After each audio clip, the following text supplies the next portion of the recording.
No tree can grow to heaven unless its roots reach down to hell.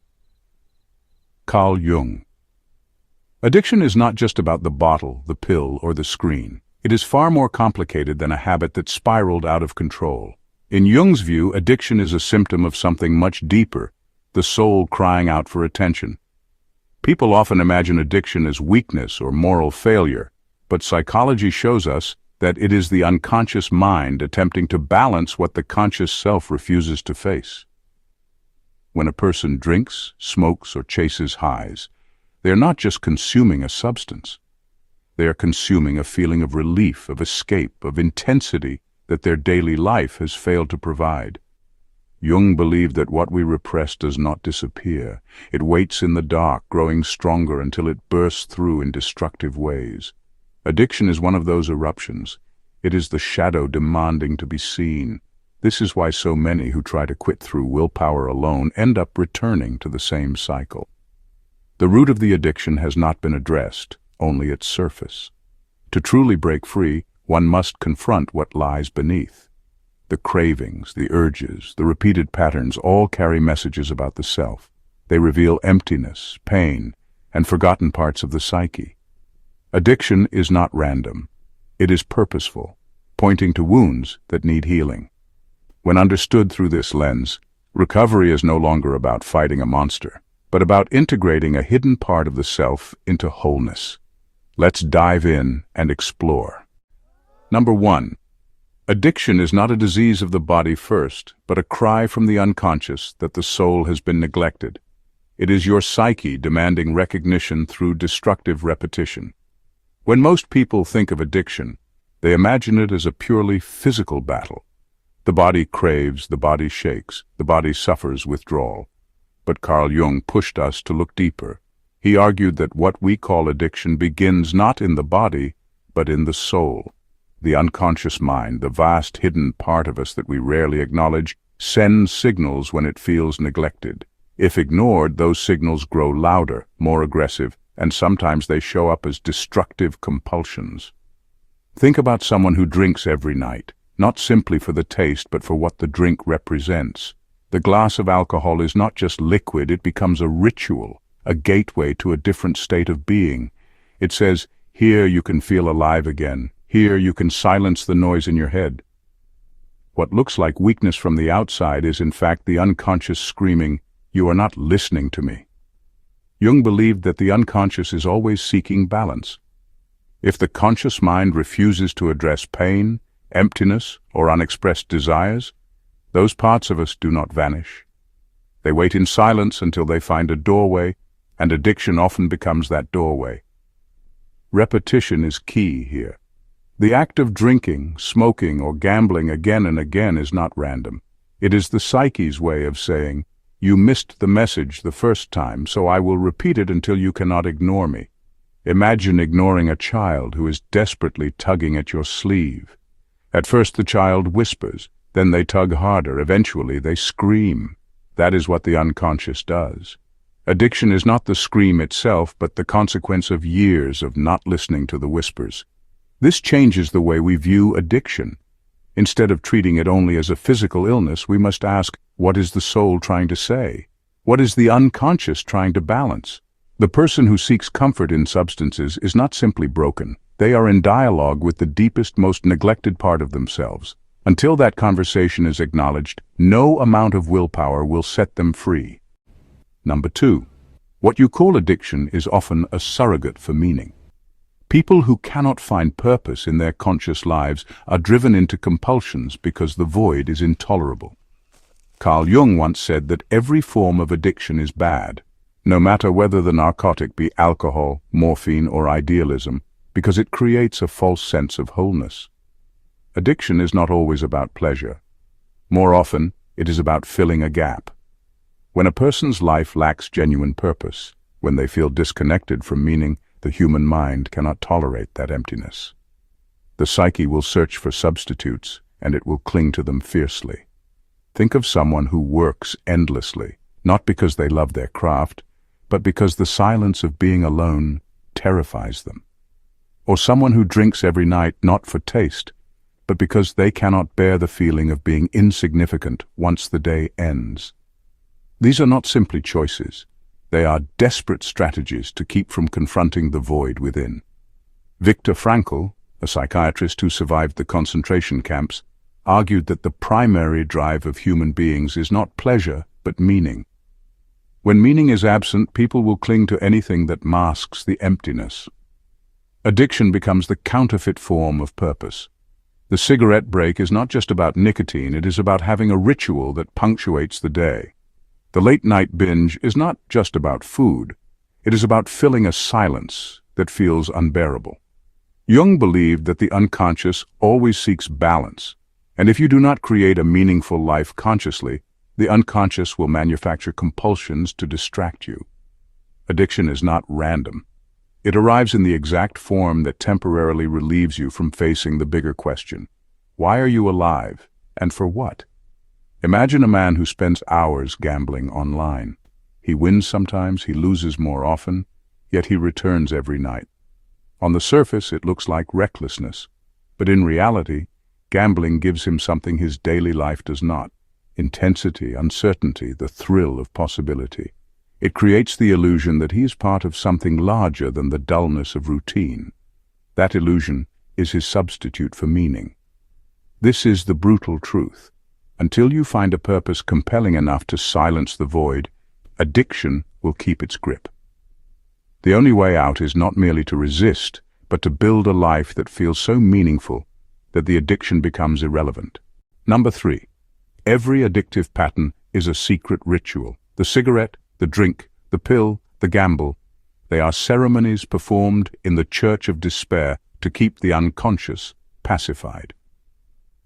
Addiction is not just about the substance or the act itself. It is about the ritual that surrounds it. Watch a smoker light a cigarette. Notice the way they tap the pack, the deliberate flick of the lighter, the pause before the first inhale. To an outsider, it might seem like nothing more than a habit.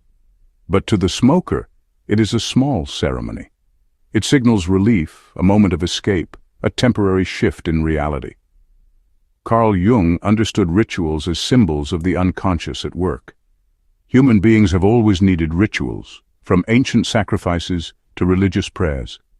These acts create a bridge between the conscious and the unconscious. Addiction mimics this same process. The addict performs a private ceremony, a routine that soothes them in the moment, even if it slowly destroys them. Think of the man who pours himself a drink at exactly the same time every evening. The act is more than consuming alcohol. It is a transition, a symbolic crossing from the stress of the day into a false sense of calm. The drink is his communion, his offering to the part of his psyche that refuses to be ignored. The gambler also follows a ritual: the shuffling of cards, the spinning of the wheel, the sound of coins dropping. These are not just actions. They are sacred symbols in the addict's inner church. Each repetition deepens the trance, keeping the unconscious satisfied for a little longer. The tragedy is that these rituals are performed in the wrong temple. Instead of creating meaning, they only maintain despair. The addict is like a worshipper trapped in a dark religion, giving offerings to a God that never gives back. Yet, this is why addiction feels so hard to break. You are not just abandoning a substance, you are breaking a ritual that has come to feel sacred. Philosophers like Mircea Eliade noted that when modern life loses real rituals, people unconsciously invent new ones, often destructive. Addiction fills that vacuum. It gives structure where life feels empty, but it is structure built on sand. The only way out is not to destroy the ritual entirely, but to replace it with one that nourishes rather than poisons. Until then, the unconscious will keep demanding its ceremonies. Number 4. The addict is not weak, but spiritually uninitiated. They are searching for transcendence without guidance, reaching for a God in the form of a substance. Society loves to label addicts as weak, careless, or broken, but this is a shallow way of looking at something far more complex. Addiction is not always about weakness. In many cases, it is about a hunger for transcendence. CarlJung saw addicts not as failures, but as people who are in a sense mystics without direction. They feel the pull of something greater than ordinary life, but they do not have the tools, the guidance, or the wisdom to channel that pull into something higher. Think about it. Why does a person drink until they lose themselves? Why does someone chase a high so powerful that it erases the boundaries of reality? It is not just to feel good, it is to feel beyond. The addict is looking for an altered state of consciousness, for a taste of the divine, for something larger than their ordinary existence. But because they have no initiation into the mysteries of the soul, no framework for transcendence, they turn to substances as their shortcut to heaven. This is not new. Across history, people have used rituals, fasting, meditation, and prayer to reach altered states. Shamans entered trance states to connect with the spirit world. Monks retreated into silence for years to touch the divine. The difference is that those practices had structure, guidance, and meaning. Addiction is a distorted version of the same desire. It is spirituality gone astray. Imagine a young man who feels restless, empty, and unfulfilled. He senses that ordinary life is not enough, but he has no philosophy, no mentor, no initiation into something greater. One night he discovers drugs. For a brief moment he feels what he has been seeking, a rush, a connection, a strange sense of unity. He thinks he has found his God, but that God is cruel. It demands more each time, and in the end it leaves him emptier than before. This is why Jung insisted that recovery from addiction cannot happen without some form of spirituality. Without connecting to something larger than yourself, you will always be tempted to worship false gods in the form of substances. The addict is not weak. They are a seeker who has not yet found the right path. The task is not to shame them, but to guide them toward true initiation, where the hunger for transcendence can be satisfied in ways that heal rather than destroy. Number 5. No one escapes the confrontation with their shadow. Addiction is the shadow breaking free and enslaving the conscious self. CarlJung introduced the idea of the shadow, the hidden part of our psyche that contains everything we refuse to face about ourselves. The shadow holds our repressed anger, shame, envy, unacknowledged desires, and all the parts of us that do not fit the image we want to present to the world. We all have a shadow, and none of us can avoid confronting it. If we ignore it, the shadow does not disappear, it waits. And when it finally bursts through, it often shows up in the form of destructive patterns, with addiction being one of the clearest examples. Imagine someone who has spent their whole life appearing responsible, kind, and in control. They suppress their anger, hide their sadness, and push away their insecurities. To the outside world, they look perfect. But inside, the shadow grows heavier and hungrier. One night, they discover alcohol or gambling or drugs, and suddenly the repressed shadow finds its release. It is not the drink itself that enslaves them, but the raw force of everything they have buried. The addiction becomes the mask the shadow wears to finally take control.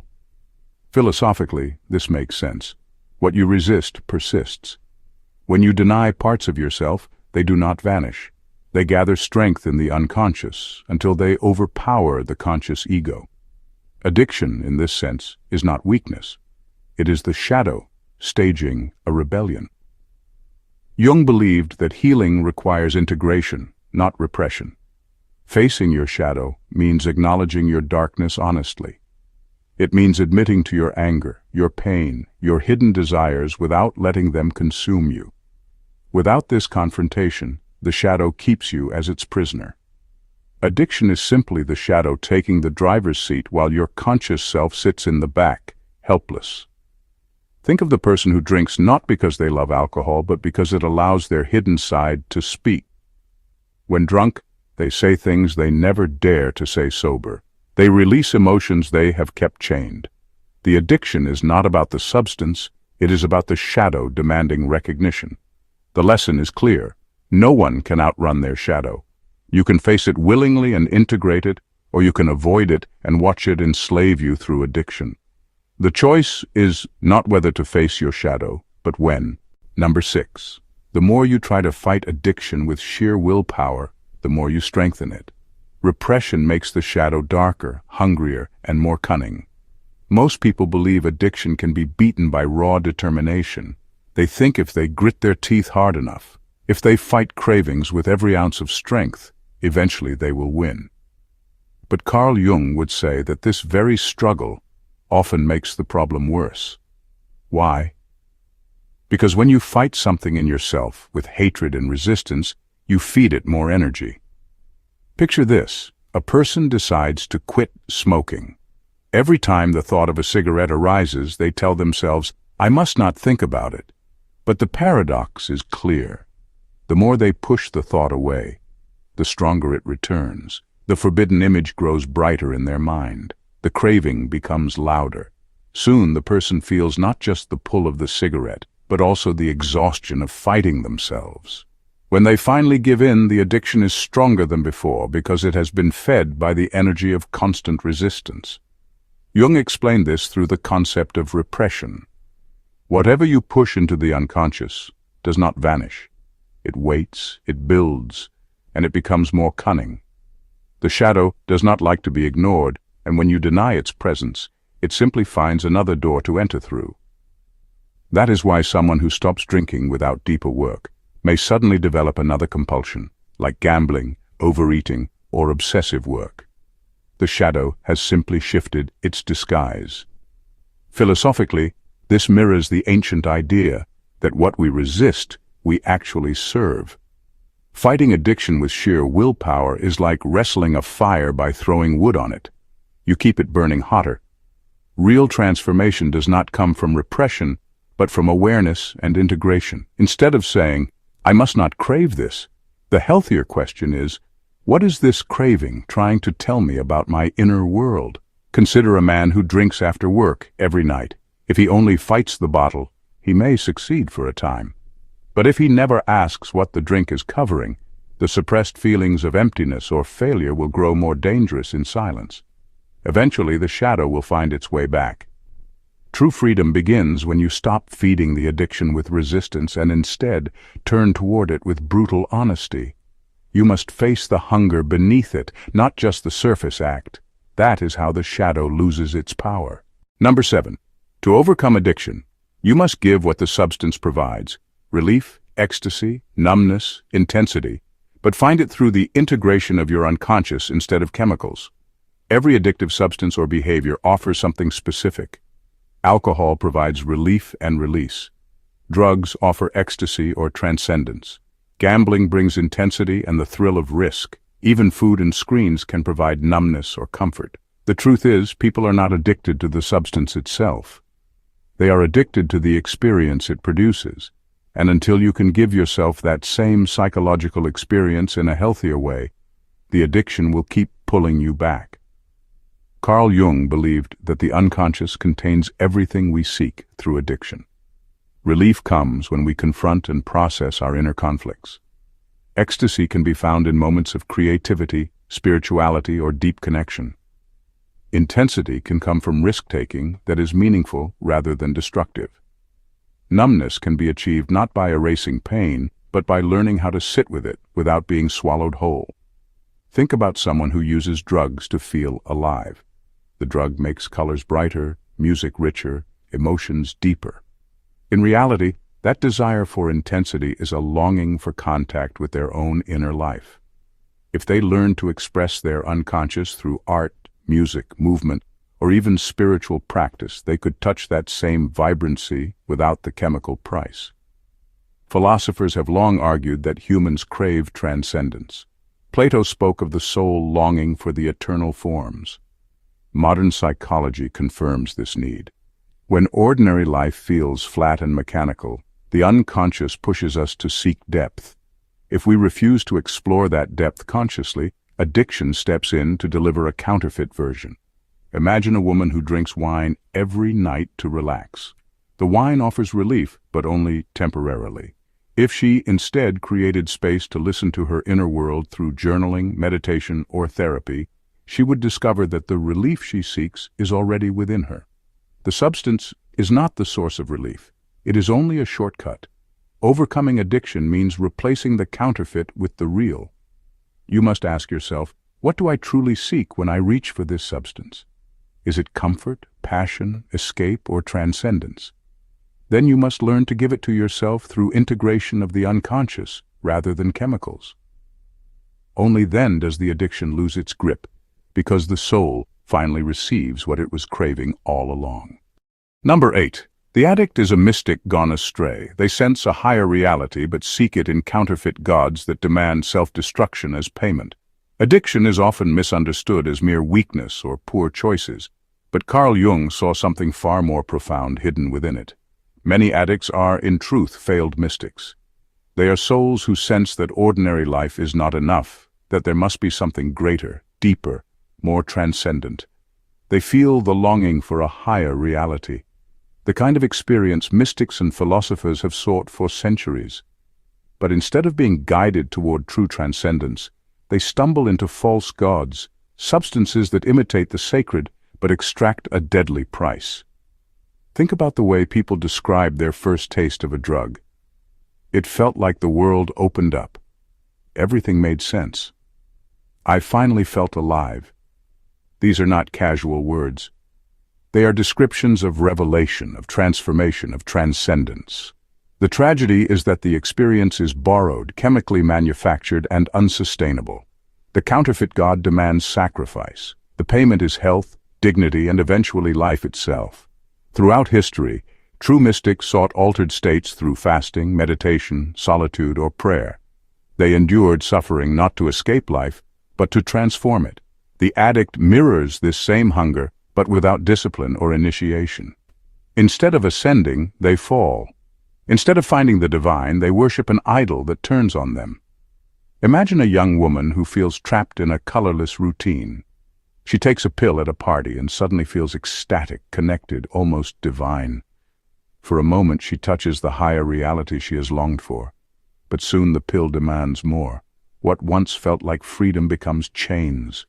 What once felt like transcendence becomes a slow descent into despair. She is not chasing pleasure. She is chasing the sacred, but in the wrong temple. Philosophically, this is powerful. The addict's longing reveals that human beings are wired for transcendence. We are not satisfied with mere survival. We crave depth, meaning, the sacred. Addiction corrupts this search by offering a shortcut. It gives the illusion of spiritual awakening while quietly consuming the seeker. To heal, the addict must be reintroduced to the path of genuine mysticism, whether through creativity, spirituality, or profound self-discovery. When they learn that the higher reality they crave can be found within, the counterfeit gods lose their grip. The addict is not just broken.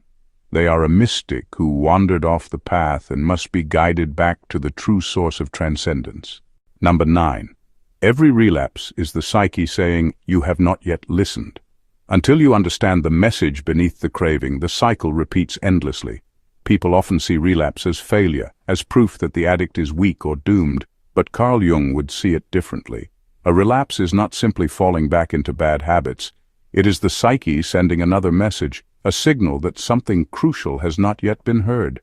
The craving returns not because the person is powerless, but because the deeper wound, the hidden need, has not been acknowledged.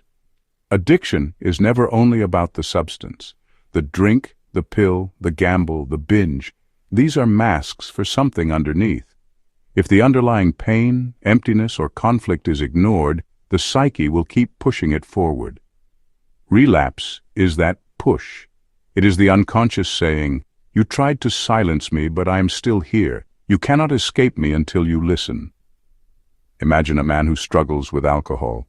He goes through detox, attends meetings, and promises never to drink again. For a while, he is strong. But then stress, loneliness, or buried shame bubbles back up. The bottle calls him, and he relapses. From the outside, it looks like weakness. In reality, the relapse is the symptom of unresolved inner pain. His psyche is demanding he confront what the alcohol represents, not just the alcohol itself. Psychologically, this is why many recovery programs emphasize self-exploration.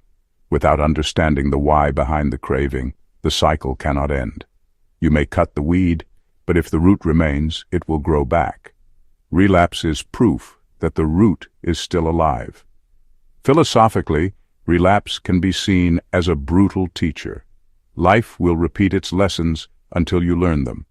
Every time you return to the same destructive pattern, it is not random. It is the unconscious saying, "You missed the point. Look again. Dig deeper." This is why sheer willpower is not enough. You cannot bully the psyche into silence. You must listen to it. You must ask, what is the craving really about? Relief from pain? Escape from emptiness? A hunger for transcendence? Until you answer honestly, the relapse will return. So, relapse is not the end. It is a message. The tragedy is that most people treat it as failure rather than as communication. The moment you start listening to what your psyche is truly saying, the cycle finally begins to break. Number 10. Addiction thrives on secrecy. What you hide grows monstrous. Speaking the truth to yourself with ruthless honesty dissolves much of its power. Addiction loves the dark. It grows strongest in silence, in denial, in the carefully constructed lies people tell themselves. The alcoholic says, I can quit whenever I want. The gambler whispers, this time I'll win it all back. The person glued to a screen mutters, it's just a way to relax. These are not harmless excuses. They are the shadows that keep addiction alive. CarlJung argued that what remains hidden in the unconscious becomes dangerous. When you refuse to look at your own truth, it mutates. It becomes heavier, darker, more monstrous. Addiction depends on this secrecy. As long as you hide, it thrives. The moment you drag it into the light with brutal honesty, it begins to weaken. Think about a teenager secretly drinking in his room every night. He tells himself it is harmless, that no one knows, that he has it under control.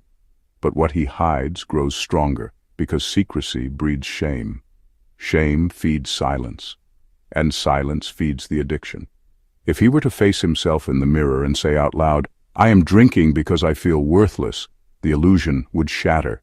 That sentence alone could break half the chain, because truth dissolves the fantasy that fuels compulsion. Psychology shows us that confession, whether in therapy, in a support group, or even in private journaling, reduces the power of destructive behavior. Why? Because speaking the truth engages the conscious mind. It forces awareness. And once the conscious self acknowledges what is happening, the unconscious can no longer play its tricks so easily. Philosophically, this echoes an ancient truth. Evil thrives in silence, but truth spoken aloud weakens it. The addict is not just battling chemicals or habits, but illusions. The lies we tell ourselves are often more dangerous than the substance itself. Consider this simple test. Write down the exact reasons you use your addiction, not excuses, but the naked truth. I drink to feel less lonely. I gamble to feel alive. I eat to numb my pain. These admissions do not magically solve the problem, but they strip the addiction of its disguise. And once the mask is gone, what was once a monster becomes something you can finally confront. Addiction cannot survive full honesty. Secrecy is its oxygen. Honesty is its suffocation.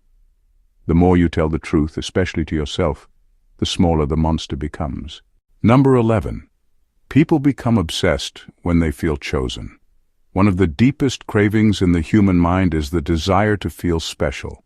Most people walk through life feeling unnoticed, ordinary, and replaceable.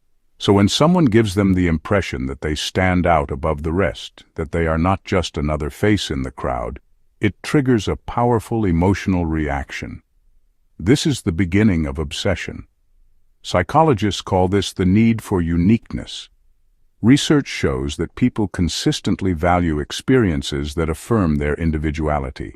When someone feels uniquely seen or valued, the brain ties strong emotions to that interaction. The memory becomes sharper, and the desire to repeat the feeling becomes urgent.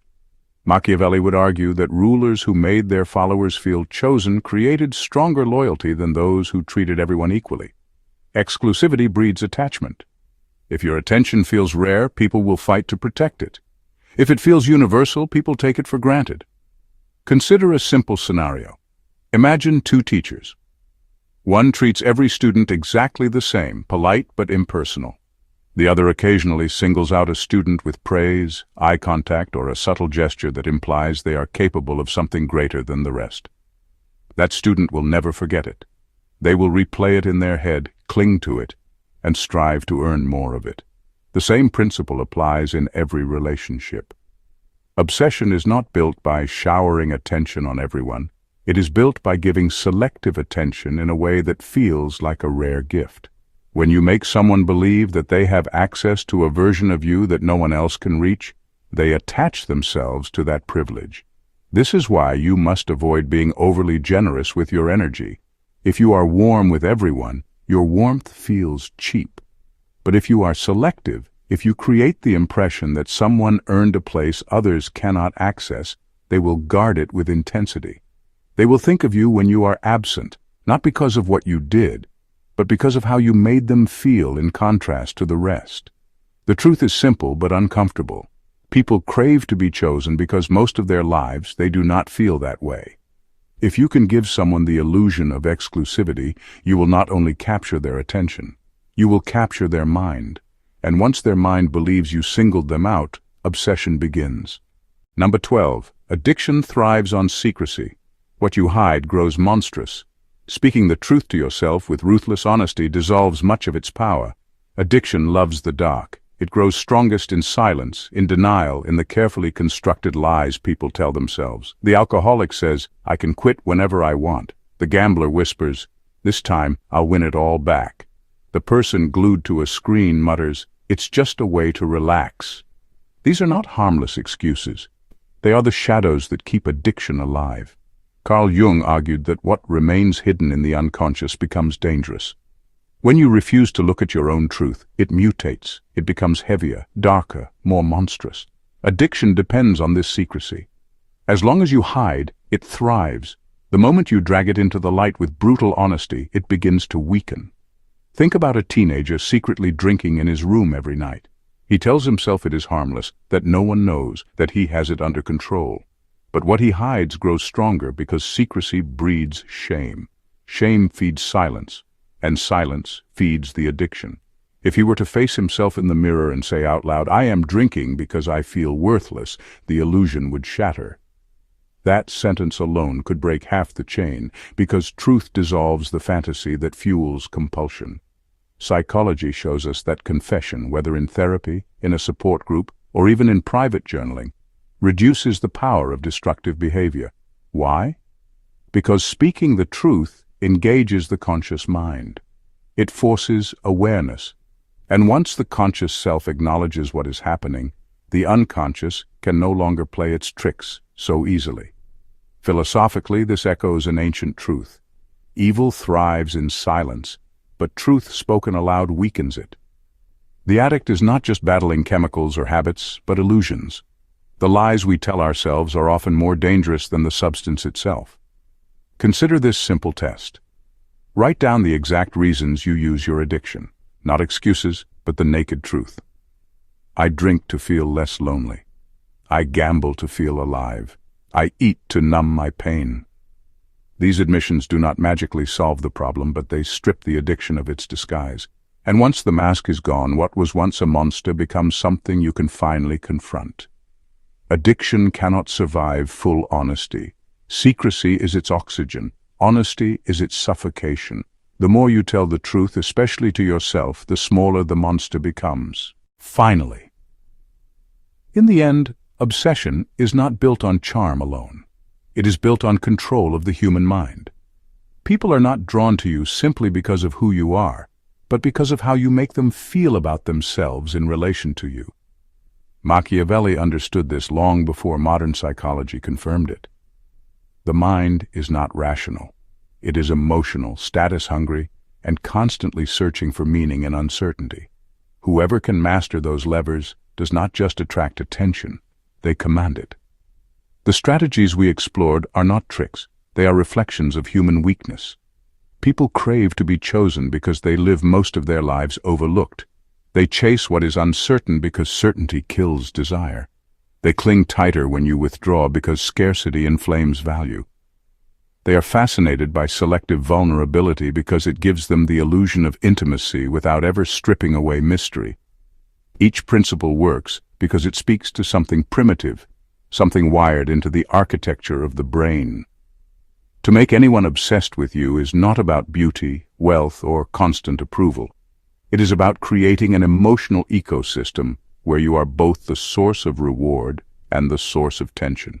You become the puzzle they cannot solve, the privilege they fear losing, the figure who makes them feel elevated one moment and uncertain the next. That combination is addictive. But here lies the darker truth. These strategies work because human beings are not free. They are bound by desires they do not fully understand, by insecurities they cannot control, and by psychological biases that push them to chase what destabilizes them. If you learn to master those forces, you do not simply win attention, you bend the mind. And once the mind bends, the heart follows. The ultimate Machiavellian insight is this: obsession is not love, it is power. And whoever controls the conditions for obsession controls the person entirely. Thank you for watching.